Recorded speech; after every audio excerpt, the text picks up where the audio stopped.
موضوع ملاعب الرياضية لازم تنتشر في المنطقة. المنتزهات، الشباب بدل ما هم يعني بيظلوا بالشوارع قاعدين أو في وقت فراغ عالي جدا عندهم، نقدر بالملاعب الرياضية، بالحدائق، بالمكتبات، في أفكار عالية جدا. حمل رسالة الشباب وهمومهم فكر. نعم طبعا. أنت محامي سعد، مثل ما بنعرف أنت رياضي وأيضا فعلا تدعم الرياضة، ويمكن رئيس للنادي الرياضي اللي بطبربور، نادي طارق رياض، لمدة 2 متتاليتين مشيت؟ دورتين متتاليتين. نعم. الآن طيب شو بتفكر لهالنادي هذا؟ شو رح تضيف له؟ شو رح تعطيه؟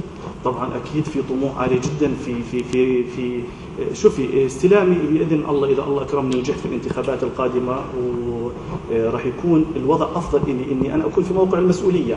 النادي الرياضي بحاجه لايجاد ملاعب كره قدم، بايجاد منتزهات، مقر على مستوى عالي جدا.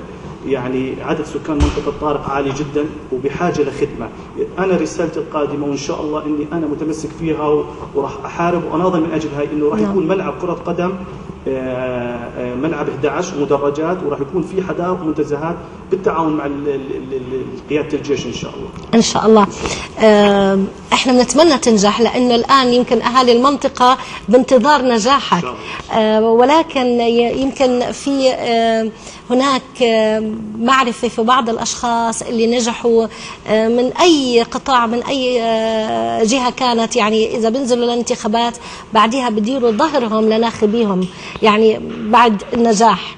هل أنت إن شاء الله منهاجك رح يكون مختلف؟ أكيد. أنا بحكي في فكرة عامة جدا، إنه أنا أعطوني فرصة فقط عدة أشهر، يعني عدة أشهر للتجربة فعلا، وأنا من أول يوم نجاح بإذن الله أنا راح أعمل ليل ونهار من أجل خدمة المنطقة وشباب المنطقة وأهل المنطقة. فالتجربة إذا أنا ما خلال فترة تجربتي ما كنت ناجح، أنا بقول لهم اعملوا خلوني أروح من بدايتي. طيب هلا منطقة طبربور بشكل خاص، يعني شو هي الحاجات الأساسية اللي بتطلبها، اللي ينقصها، اللي ممكن أنت تحاول تساعد فيها؟ يمكن هي الخدمات الأساسية في بعض المناطق. منطقة طارق متوزعة، يعني في عدة مناطق فيها. في عندك منطقة الخزنة، منطقة أبو عليا، منطقة القرطية، مناطق بحاجة لخدمات الماء، الكهرباء. إذا أنت بس مش تخدم طارق، راح تخدم المناطق اللي حواليها طبعا. منطقة طبربور تشمل المناطق هاي اللي أنا ذكرتها، لكن دائما وسط المنطقة بيكون مخدومة بكل الخدمات، لكن المناطق المحيطة فعلا إنها بحاجة لخدمات، وإن شاء الله إني أنا أكون على قدم المسؤولية في المرحلة القادمة إن شاء الله. طيب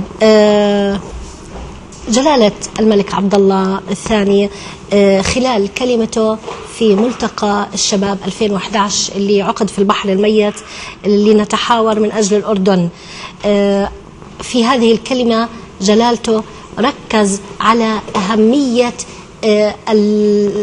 الشباب وفعلهم الفاعل في الحياة العامة، ويتمثل في محورين أساسيين اللي هم الانخراط في العمل التطوعي والأحزاب.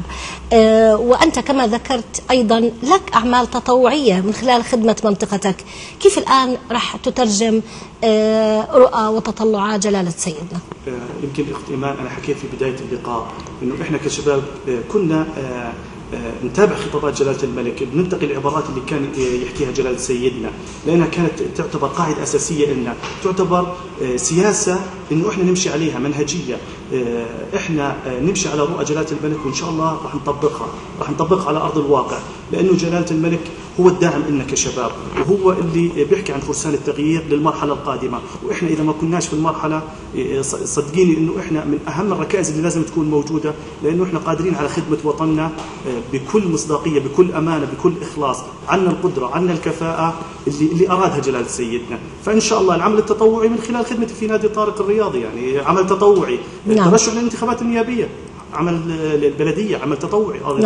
يعني الحمد لله إن شاء الله أنا ماشيين. وكمان أنا بحكي إنه سواء أنا نجحت ما نجحتش راح أظل لي أطبق في رؤى جلالة سيدنا وهموم الشباب إن شاء الله. إن شاء الله. معنا فاصل ونعود نكمل اللقاء. مهما نشوف الروح ما تهوى، برد لك ملهوف عالبعد ما